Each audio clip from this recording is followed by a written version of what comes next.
and now as we are just doing the revision part, so in this regard, in previous video I have already taught you the chapter first.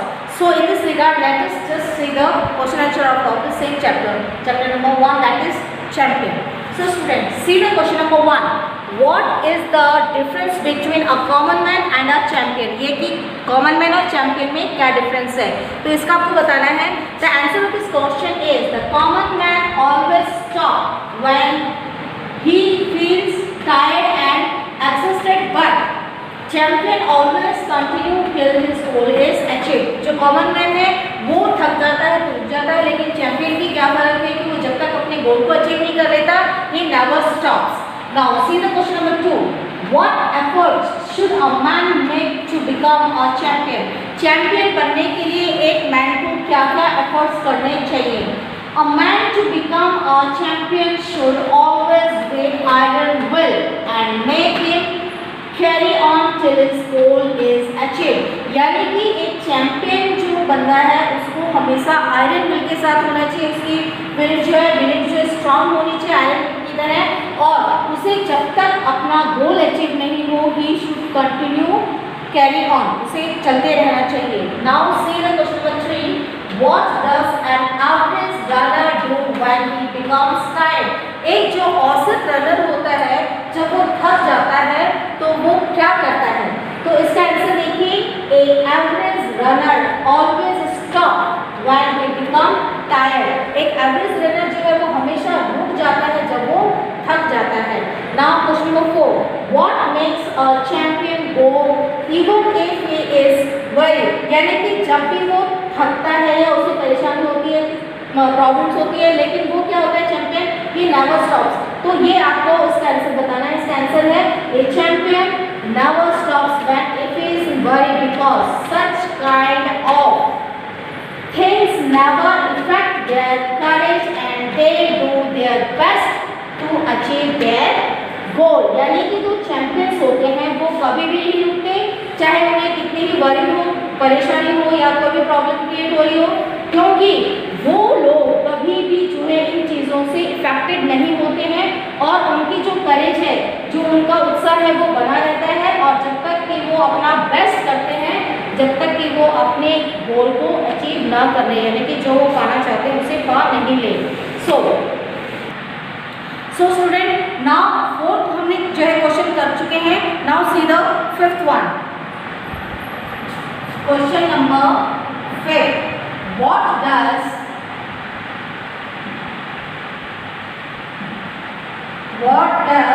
the lesson teach us? ये lesson हमें क्या सिखाता है? Now see the answer of this question. The lesson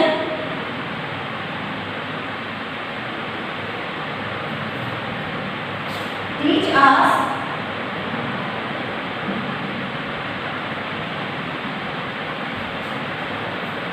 that we should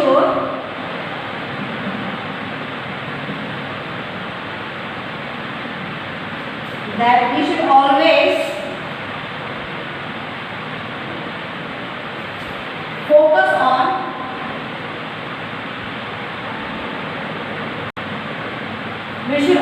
focus on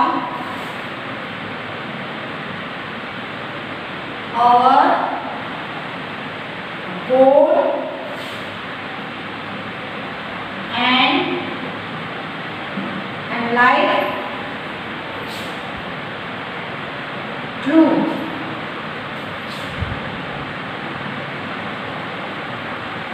Like true champion always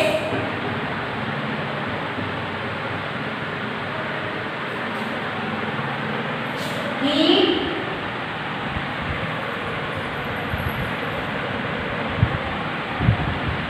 trying until goal is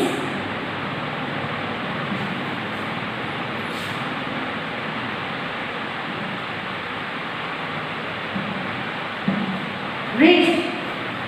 तो इसका क्या है answer कि हमें ये चैप्टर ये बताता है कि हमें हमेशा फोकस करना चाहिए अपने गोल पे, चैंपियंस की तरह जो हमेशा जो है जब तक अपना गोल पे नहीं पहुंचते तब तक वो ट्राई करते रहते हैं।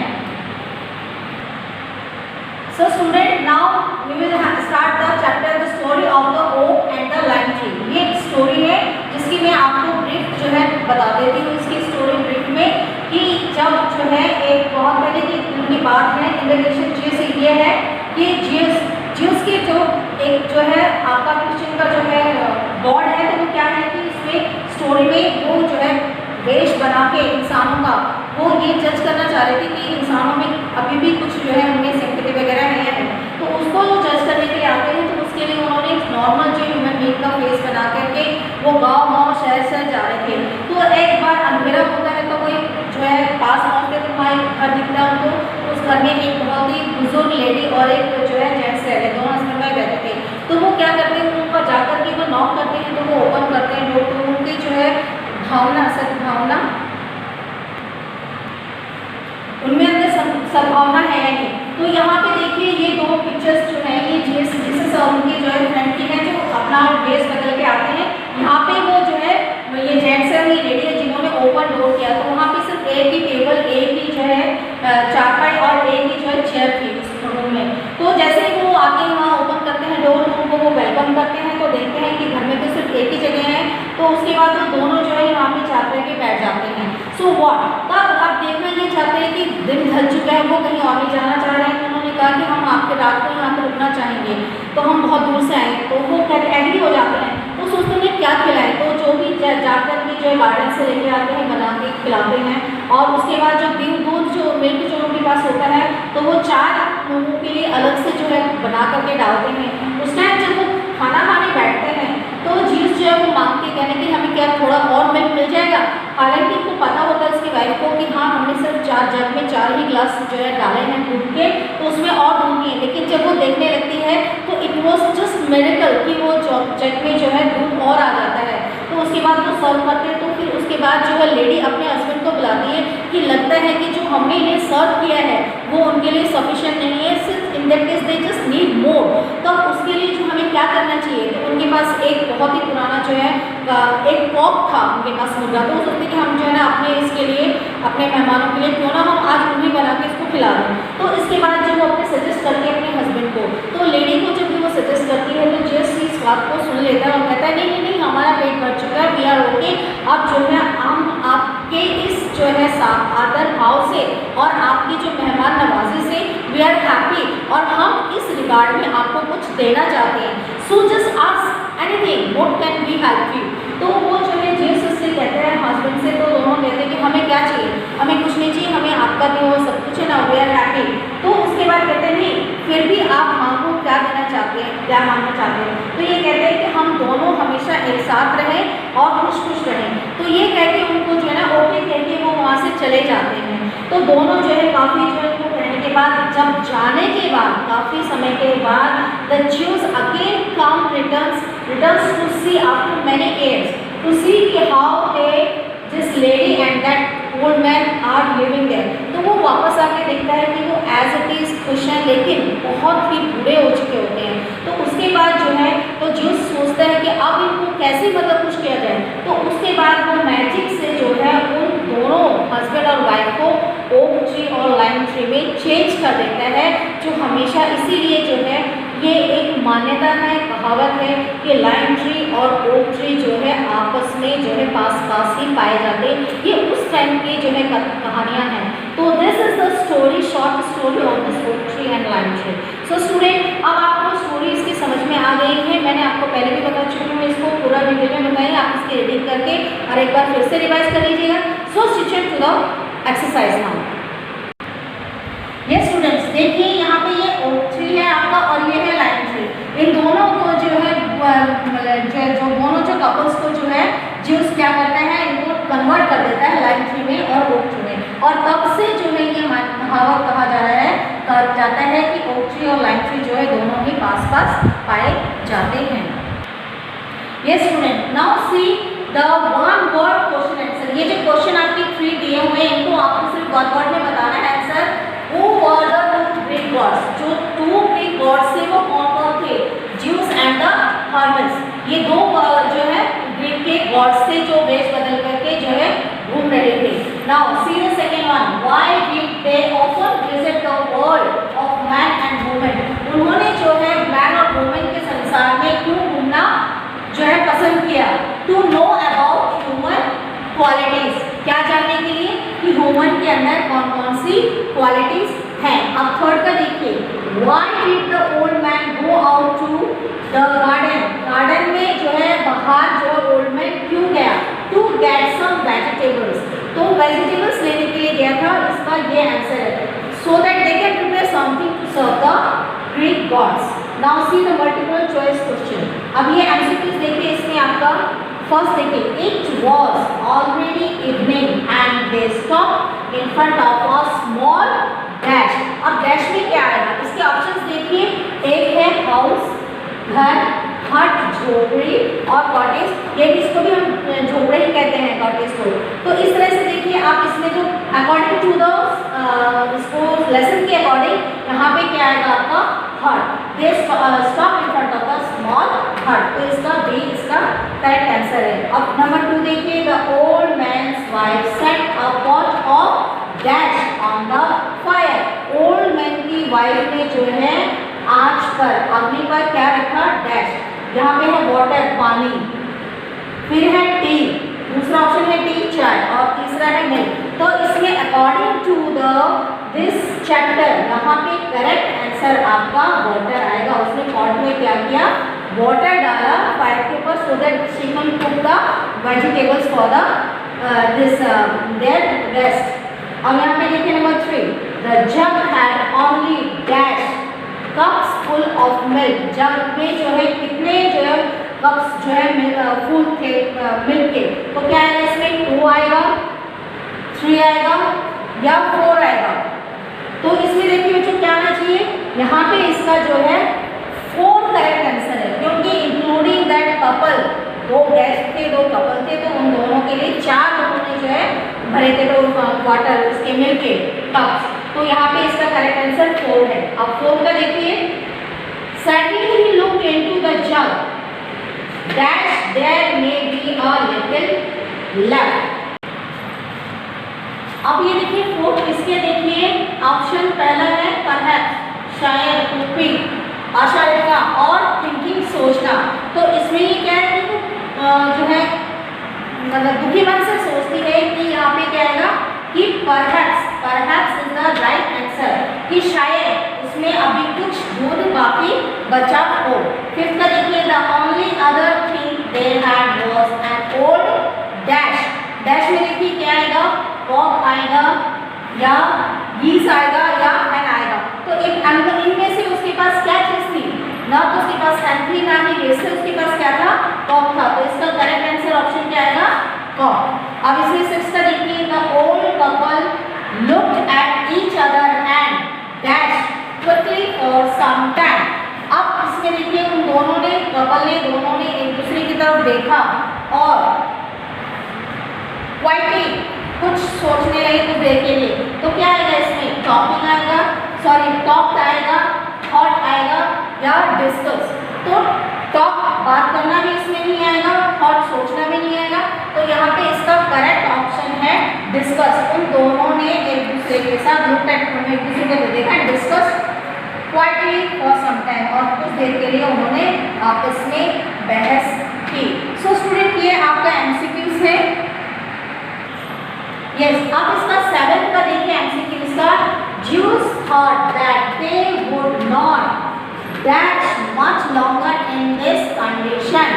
अब इसमें देखिए Jews क्या सोचता है कि कितने जो है इस कंडीशन में, इस जो है अवस्था में वो दोनों ज़्यादा देर नहीं रह पाएंगे। तो इसमें क्या है? बी अलाइव, सर्वाइव और लीव। तो ये इनमें से क्या आना चाहिए? बी अलाइव यानी कि जिंदा रह पाएंगे, सर्वाइव यानी कि वो सर्वाइव यानी वहाँ पे रह पाएंगे नहीं किस कंडीशन में, और लिव यानी कि जिंदा रहना। तो इसमें जो है तीनों ऑप्शन में से आपका करेक्ट ऑप्शन जो यहाँ पे अकॉर्डिंग टू द चैप्टर आता है वो आपका आएगा लिव, यानी कि में वो ज़्यादा दिन नहीं रह पाएंगे। यस, अब देखिए true false student. Jews and Hermes often visited the world of man and woman in rescue, यानी कि उन्होंने अपना जो है भेष बदल करके जो है संसार में आए। तो इसका आपका ट्रू है, ये स्टेटमेंट आपका फर्स्ट का ट्रू है। आप सेकंड देखिए।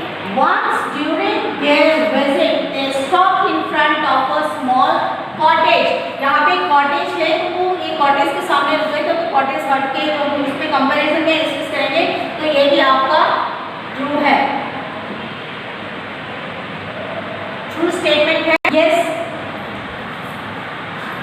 नंबर 3 देखिए। The whole couple were already aware that the strangers were God। अब ये क्या कह रहे हैं कि जो ओल्ड कपल थे वो पहले से ही जानते थे कि जो स्ट्रेंजर हैं वो गॉड है। तो ये ऐसा बिल्कुल भी नहीं है, ये स्टेटमेंट्स आपकी फॉल्स है क्योंकि उनको नहीं पता था कि ये ऑलरेडी गॉड है। अब नंबर 4 देखिए।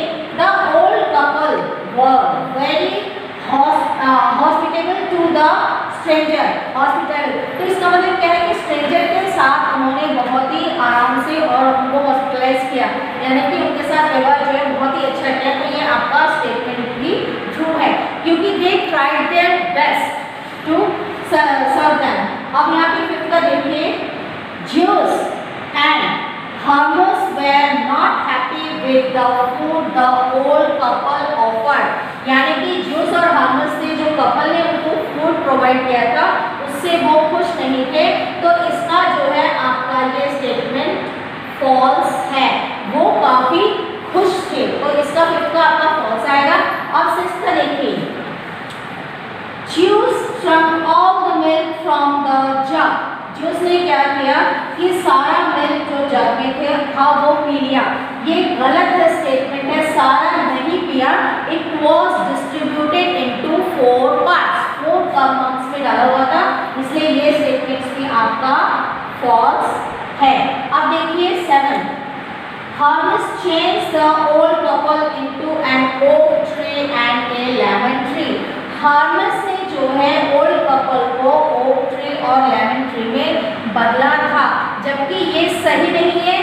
इंस्टेड ऑफ हार्मस ज्यूस आया था, अकेला आया था लास्ट में ये देखने के लिए कि वो ओल्ड कपल कैसे रह रहे हैं, और हार्मस ने नहीं बल्कि ज्यूस ने जो है ओल्ड कपल को ओक ट्री और लेमन ट्री में चेंज किया था। तो इसका जो है ये स्टेटमेंट भी फॉल्स है।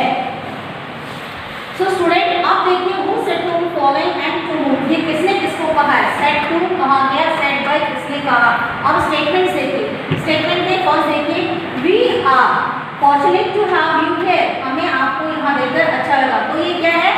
who said to him, जिसने कहा, किसको कहा? ओल्ड मैन को। ये स्टेटमेंट जो है जिसने ओल्ड मैन को कहा है। नंबर 2 देखिए। we have come a long वे, हम काफी जो है लंबे समय से आ रहे हैं। तो यहाँ पे सेड टू किसको कहा गया है? ओल्ड मैन को कहा गया है, और किसने कहा है? ज्यूस ने कहा है। अब 3rd का देखिए। Let me arrange some food for you, मुझे आप लोगों के लिए कुछ खाना जो है अरेंज करने दीजिए। तो ये सेड बाय किसने कहा है? ज्यूस एंड ये कहा सेड, कहा किसको कहा गया है? ज्यूस और हार्मस को, क्योंकि वो उनके गेस्ट थे, और ये कहा किसने है? ओल्ड मैन ने। It has this statement has been said by old men to Jews and Hermes। अब देखिए number 4। These men must be heavenly people। ये जो लोग हैं शायद ये जो है हेवन से यानी कि स्वर्ग से रिलेटेड है। तो ये चीज उन्होंने कहा, किसने कहा? said to। ओल्ड वुमेन को कहा, किसने कहा? ओल्ड मैन ने। ओल्ड मैन ने ये वर्ड्स कहे हैं अपनी वाइफ को, ओल्ड वुमेन को, कि शायद ये लोग जो है स्वर्ग से आए हैं, हेवनली पीपल्स हैं। और फिर का देखिए। We must give them something better to eat, हमें इनको कुछ अच्छा खाने को देना चाहिए। ये किसने कहा है? अब ये क्या है? हिज वाइफ को कहता है अपनी पत्नी को ओल्ड मैन। सेड बाय क्या आएगा? ओल्ड मैन, और सेड टू क्या आएगा? His wife. अब इसमें देखिए 6 का देखिए। What was a good meal, कितना बढ़िया खाना था। ये क्या किसने कहा है? सेड बाय हार्मस ने कहा है। कपल को, जो ओल्ड कपल जिन्होंने सर्व किया था मिल्क, उनको ये हर्मिस कहता है कि कितना बढ़िया खाना है। Now you will have your wish fulfil, अब जो है तुम्हारी इच्छा पूरी होगी। ये किसने कहा है? ये कहा है ज़्यूस ने। Zeus said to the old couple, said to old couple, old couple को कहता है कि ये जो है आपकी विश अब पूरी होगी, अब टाइम है आपको वरदान देने का। ये स्टूडेंट, अब आपका ये सेकंड चैप्टर जो है यहीं पे जो है खत्म होता है, और नेक्स्ट वीडियो में tomorrow in the next video we will just continue this chapter with this question answer. Welcome to our online classes. This is for class 7. In previous class we read our chapter and do the exercise of our first chapter named our environment, and today we do our short question answer and long question answer. So we start with our short question answer. Our question number 1 is, what are the realms of the earth? We do this question in our previous class also with the diagram, and I repeat in this class also. Answer is lithosphere means land, second hydrosphere means water, third atmosphere means air, and fourth biosphere, some parts of lithosphere, some parts of atmosphere, and some parts of hydrosphere, and between the 13-kilometer layer of this biosphere.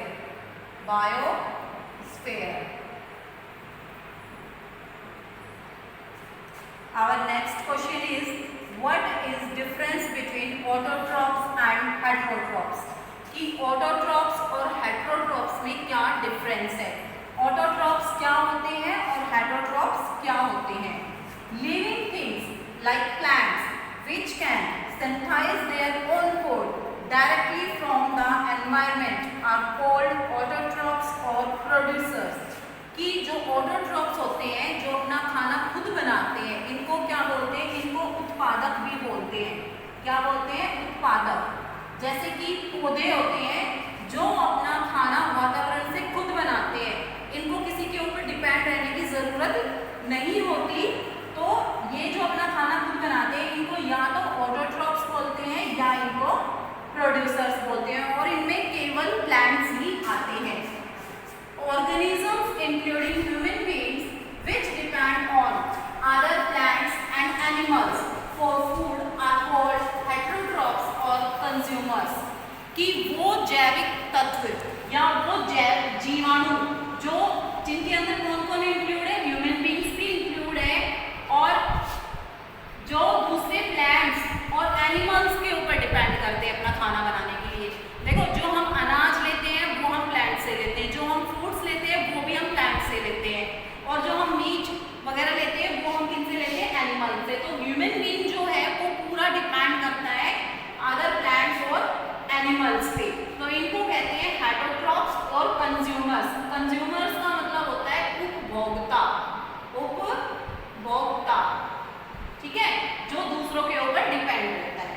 Our third question is, what is the lithosphere? कि lithosphere क्या है? Lithosphere को हिंदी में स्थल मंडल भी बोलते हैं।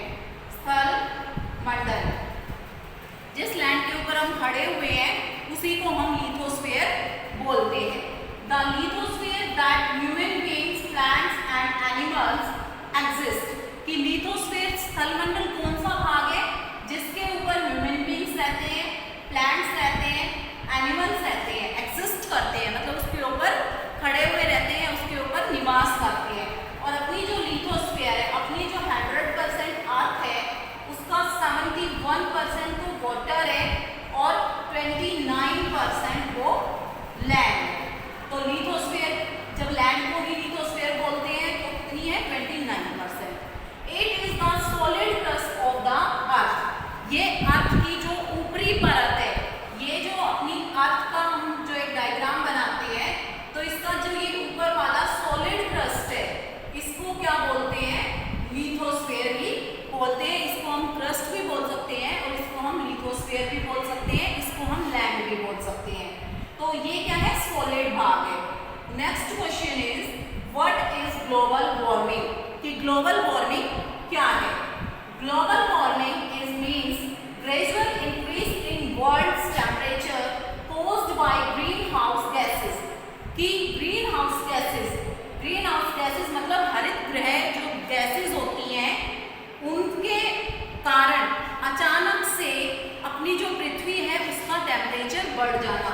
देखो जो अपनी सन होती है उसकी जो रेज आती है अपनी अर्थ के ऊपर, ठीक है, और ये अपना जो एनवायरनमेंट है इसको हम जो एटमॉस्फेयर है अपना एटमॉस्फेयर, तो जो रेज आती है वो रेज वापस भी अपनी अर्थ से टकरा के रिफ्लेक्शन होता है, आपने साइंस में भी पढ़ा होगा, तो ये रेज रिफ्लेक्ट होके जाती हैं, लेकिन ये निकल तो आती है इस एटमॉस्फेयर से, लेकिन इसके अंदर जो गैसेस होती हैं, जो ग्रीन हाउस गैसेस होती हैं, जिसके अभी हम बताएंगे आपको, जैसे CO2 है, मीथेन है, नाइट्रस ऑक्साइड है, तो ये गैसेस इसको वापस नहीं जाने देती और इसको वापस से अर्थ के ऊपर ही रिफ्लेक्ट कर देती है, दोबारा से रिफ्लेक्ट कर देती है। एक बार देखो सन से रेज आई, ठीक है, वो रिफ्लेक्ट हो गई, लेकिन इन ग्रीन हाउस गैसेस ने इसको ऊपर नहीं जाने दिया, वापस नहीं जाने दिया और इन गैसेस को वापस से रिफ्लेक्ट कर दिया।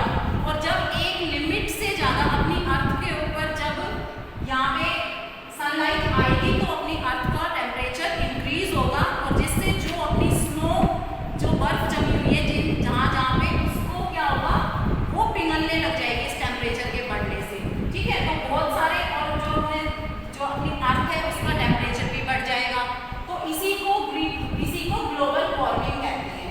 आपने देखा होगा कई बार जो नर्सरी वगैरह होती है उनके ऊपर आपने देखा होगा कि एक टेंट टाइप का लगाया हुआ होता है जिसके अंदर सर्दी में भी हम गर्मी वाले पौधे उगा लेते हैं, ठीक है, तो वो भी क्या होता है ग्रीन हाउस ही होता है जिसके अंदर सनलाइट जो होती है वो अंदर तो आ जाती है, लेकिन जो वो कपड़ा होता है जो जिससे टेंट बनाया हुआ होता है, जो पर्दा लगाया हुआ होता है, उससे वो वापस नहीं जा पाता, जो सनलाइट होती है वो वापस नहीं जा पाती और वो उस जो जगह होती है उसके टेम्परेचर को बढ़ा देती है, और इससे क्या होता है कि जो सर्दी के टाइम में जो पौधे नहीं उग सकते, जो सिर्फ गर्मी के टाइम में उगते हैं, वो भी उस टाइम में उग जाते हैं। The green house gases are CO2, CFC, methane, NO2 are main gases. मतलब ग्रीन हाउस गैसेस कौन कौन सी है?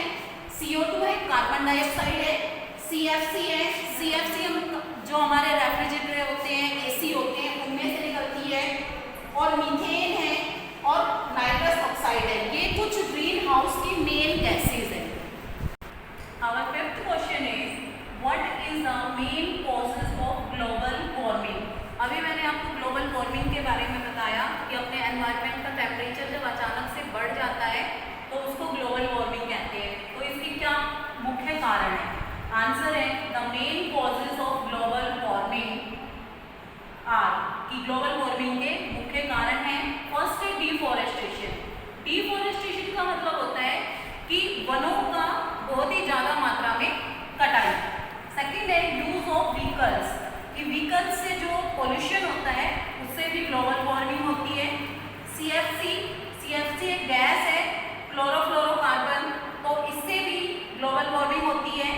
फोर्थ है इंडस्ट्रियल डेवलपमेंट, कि जितना औद्योगिक विकास ज़्यादा होगा उतनी ही ज़्यादा पोल्यूशन बढ़ेगा, क्योंकि जो इंडस्ट्रीज होती हैं, जो फैक्ट्री वगैरह होती है, उनमें से जो धुआं निकलता है या उनमें से जो पानी यूज होता है वहाँ पे वो वापस से नदी वगैरह में छोड़ा जाता है, तो उससे पूरा जो पानी गंदा हो जाता है। उसके बाद है फार्मिंग।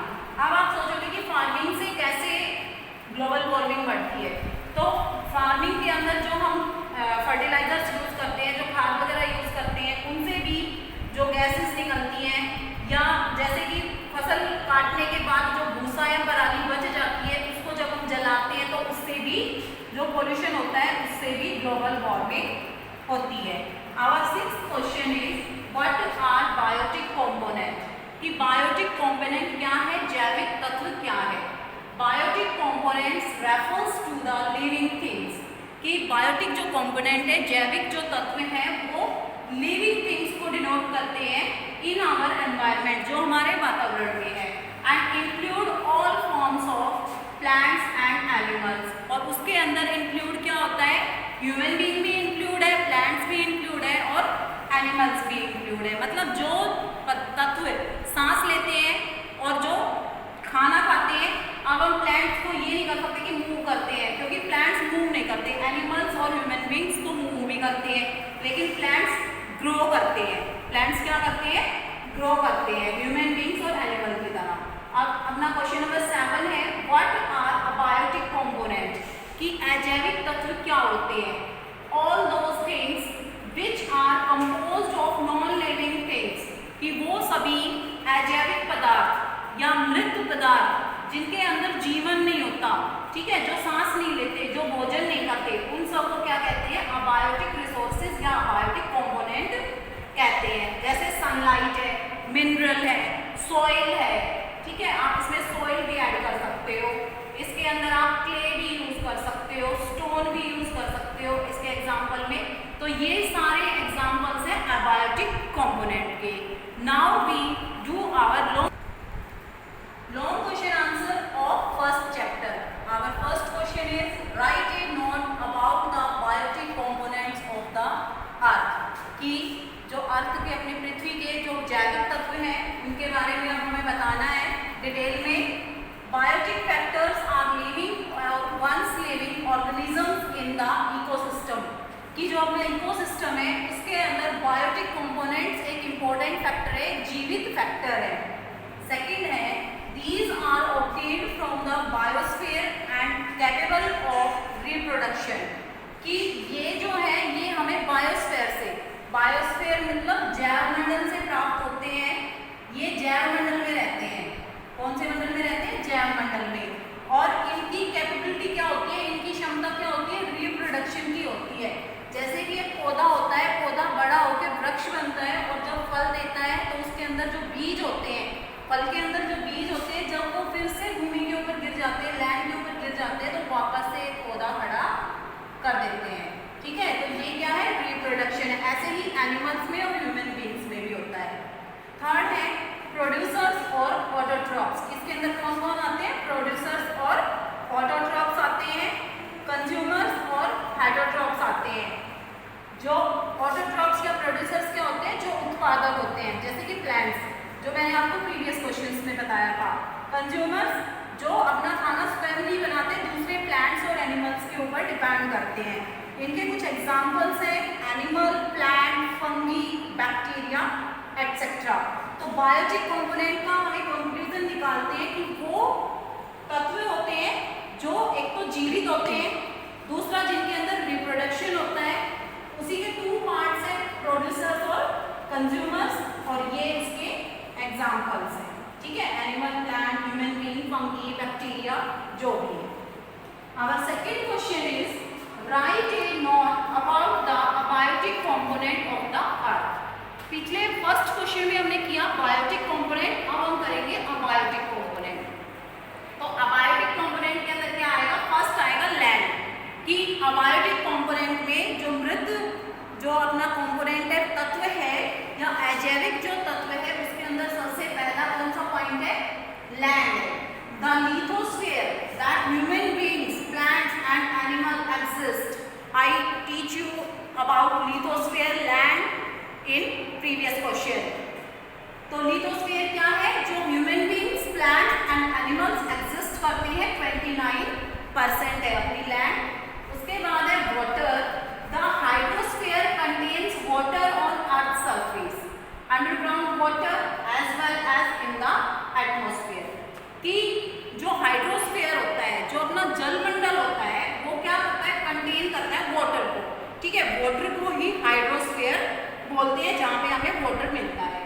तो ये अर्थ सरफेस के ऊपर चाहे पानी हो, चाहे अंडरग्राउंड वाटर हो, अर्थ सरफेस के अंदर, रिवर के अंदर हो, ठीक है, चाहे ये लेक्स में हो, चाहे रेन का पानी हो, तो ये सारे क्या है? अर्थ सरफेस का जो वाटर है।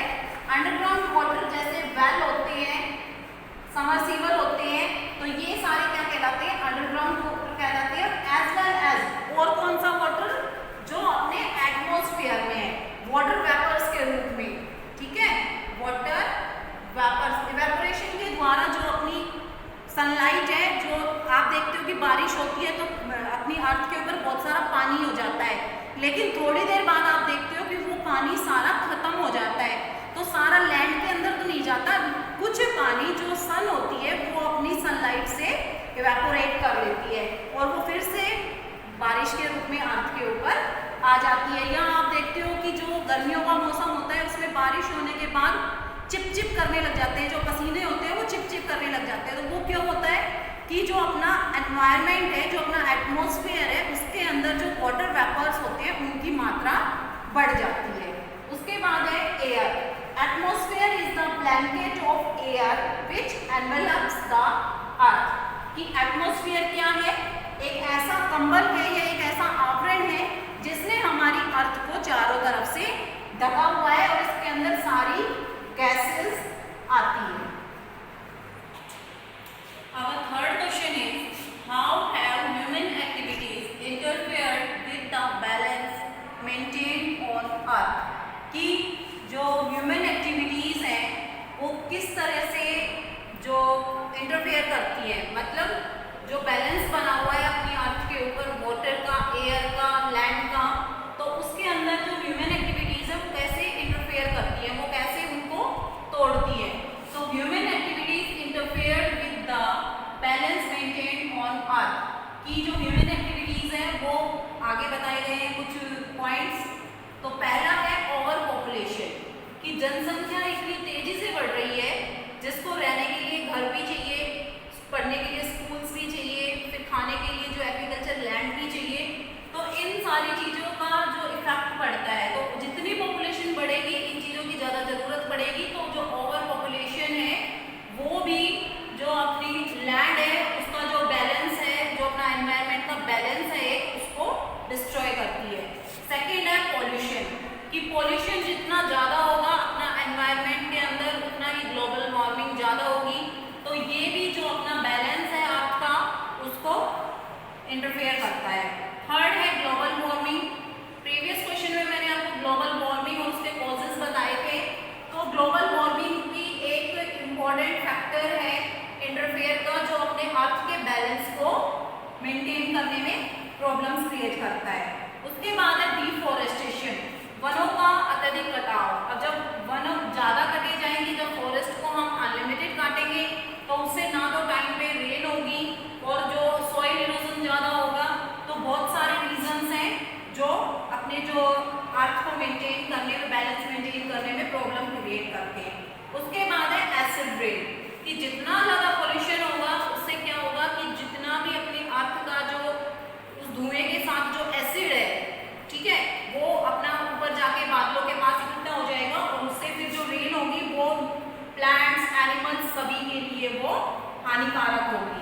उसके बाद है ओजोन डिप्लेशन, कि जो ओजोन लेयर है अपनी, ओजोन लेयर कहाँ पे है? जो अपना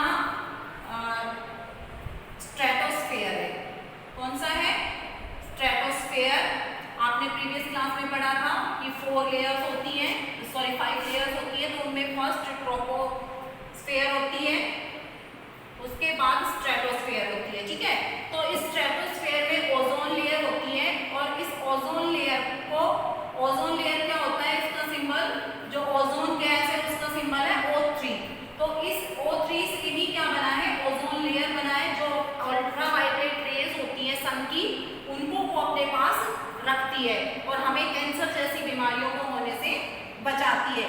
लेकिन जब इतना ज़्यादा पोल्यूशन होगा, इतना ज़्यादा जो क्लोरीन की जो गैस है, जो क्लोरीन गैस है, वो जितनी ज़्यादा होगी वो उतनी ही ओजोन को कमज़ोर कर देगी, ओजोन लेयर को कमज़ोर कर देगी। तो ओजोन लेयर का डिप्लेशन हो रहा है, मतलब उसका क्षरण हो रहा है, उसका कटाव हो रहा है, ठीक है। उसके बाद है प्लास्टिक प्रोडक्शन, कि प्लास्टिक एक ऐसी चीज़ है जो गलती नहीं है, ठीक है, उसको हम जला ही सकते हैं और जलाने से आपने देखा होगा कि ब्लैक ब्लैक जो पोल्यूशन निकलता है, धुएं के साथ आप ब्लैक ब्लैक कण देखते हो, तो वो अपने एनवायरनमेंट को बहुत ही ज़्यादा पॉल्यूटेड करता है। तो प्लास्टिक का जो प्रोडक्शन है इनकी फैक्ट्रियों से भी, और प्रोड्यूस होने के बाद अगर हमने प्लास्टिक का रैपर कहीं पे डाला है या प्लास्टिक की पॉलीथीन कहीं पे डाली है, तो उससे भी क्या होता है, हमारी जो अर्थ है उसको बहुत ही ज़्यादा नुकसान पहुँचता है। उसके बाद है ओवर हंटिंग,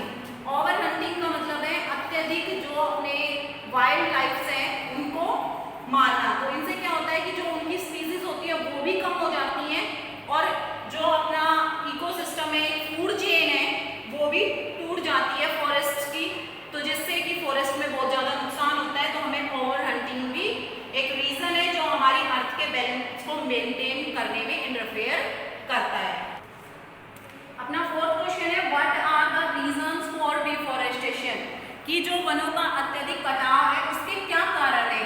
तो उसके कारण है the reasons of deforestation are, first है एग्रीकल्चर एक्सपेंशन।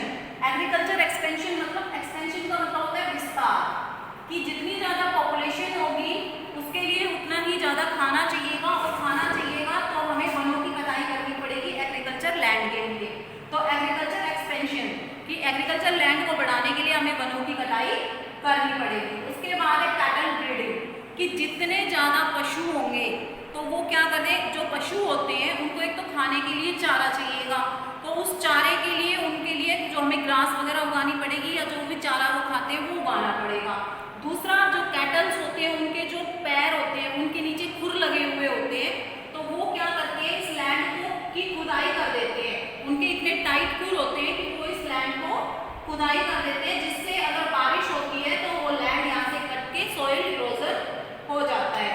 उसके बाद है माइनिंग, कि जितनी भी खदानें वगैरह होती हैं तो उनको खोदने के लिए या उनसे जो पोल्यूशन होता है उससे क्या होता है, कई बार पूरे फॉरेस्ट में आग लग जाती है। इनको मान लो आपका ये माउंटेन है और हमें इसके अंदर से सुरंग बनानी है, या हमें यहाँ से कोई मिनरल निकालना है, तो हम यहाँ पे ब्लास्ट करते हैं, ठीक है, और यहाँ से फिर उससे क्या होता है, पोल्यूशन होता है, और जिससे कई बार वनों में जो जितने भी इस के ऊपर ट्रीज वगैरह थे वो सारे खत्म हो जाते हैं, तो उससे भी क्या होता है, डिफॉरेस्टेशन का ये भी एक रीजन है।